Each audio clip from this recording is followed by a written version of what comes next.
बाद शीतल तेजवानी मामले को लेकर हुई चर्चा के दौरान शिवसेना उद्धव बालासाहेब ठाकरे के नेता अंबादास दानवे ने बड़ा बयान दिया।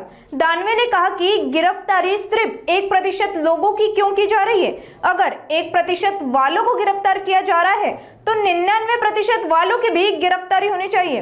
उन्होंने आरोप लगाया कि ओमेडिया कंपनी के संचालक को अब तक गिरफ्तार नहीं किया गया और जिस प्रकार पैसे देने वाला दोषी माना जाता है उसी प्रकार पैसे लेने वाला भी दोषी होता है। मुख्यमंत्री आणि महसूल मंत्र्यांना काही प्रश्न विचारले आहेत। तुम्ही ट्विटच्या माध्यमातून हे प्रश्न विचारले, तुमचे नेमके प्रश्न काय आहेत? एकतर माझं याच्यात म्हणणं असं आहे की अधिवेशनाच्या तोंडावर काहीतरी थातूर मातूर कारवाई असावी म्हणून ही अटक झालेली आहे। परंतु अटक अजून 1% वाल्याला करायची का 99% वाल्याला करायची? कारण 1% वाल्याला केलं तर 99% वाल्याला 100% करावी लागेल आणि म्हणून ओमेडिया कंपनीच्या संचालकांना अजून अटक केली नाही। ज्या अर्थी देणारी व्यक्ती दोषी आहे त्या अर्थी घेणारीही व्यक्ती दोषी आहे।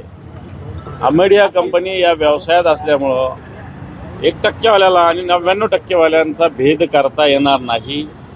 99%च्या असा कोणताही कंपनीत असा नाही आहे की 99%च्या संमतीशिवाय 1% वाला काही निर्णय घेऊ शकतो आणि म्हणून याच्यात 100% पार्थ पवार आणि ते पाटील या दोघांना सुद्धा अटक झाली पाहिजे। याच्यात अजूनही मुद्रांक शुल्क माफ करणारे अधिकारी कोण हाही खुलासा अजून झालेला नाही आणि म्हणून या कंपनीला मला असं वाटतं राजकीय दबावाशिवाय काय अशा पद्धतीनं मुद्रांक शुल्क माफ झालेलं नाही आणि म्हणून राज्य सरकार लपवाछपवी या प्रकरणात करतं। फक्त तेजवानीला अटक झालेली आहे।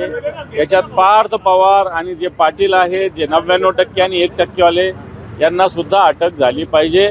याच्यात महसूल खातं आणि गृह खातं लपवाछपवी करत आहे। पण जी शीतल तेजवानींना अटक झालेली आहे, विधिमंडळ अधिवेशनाच्या तोंडावर अटक होते असा एक देखावा तयार केला जातोय का? कारण विरोधक गोंधळ घालणार या मुद्द्यावर, तर त्यावर गोंधळापेक्षा याच्यातला मुद्दा जो महत्त्वाचा आहे, महारत्नाची जमीन सरकारच्या ताब्यात असलेली जमीन ती एक व्यक्ती विकते, ती जो घेणारी व्यक्ती आहे ती अजितदादांचे चिरंजीव आहे जे राज्याचे उपमुख्यमंत्री आहेत आणि त्याच्यामध्ये 100% राजकीय दबावाशिवाय अशा पद्धतीनं मुद्रांक शुल्क माफ होऊ शकत नाही।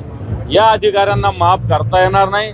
या मुद्रांक शुल्क माफ करणाऱ्या खरेदी विक्री करणाऱ्या अधिकाऱ्यांवर सुद्धा अटकेची कारवाई झाली पाहिजे आणि जसं देणारा अटक आहे तसं घेणारा सुद्धा अटक झाला पाहिजे। अजित पवारांच्या राजीनाम्याची विरोधक अधिवेशनात मागणी लावून धरणार आहेत का? बिलकुल करतील, कारण याच्यात अजितदादांच्या सपोर्ट शिवाय प्रेशर शिवाय एवढं मुद्रांक शुल्क इथं सरकारमधला अधिकारी 1 रुपया कधी कमी करत नसतात, कोणाच्या बापाचा तो ऐकत नसतो, परंतु इथं एवढं शुल्क कमी झालं याचाच अर्थ अजितदादांचा त्यांच्यावर दबाव होता।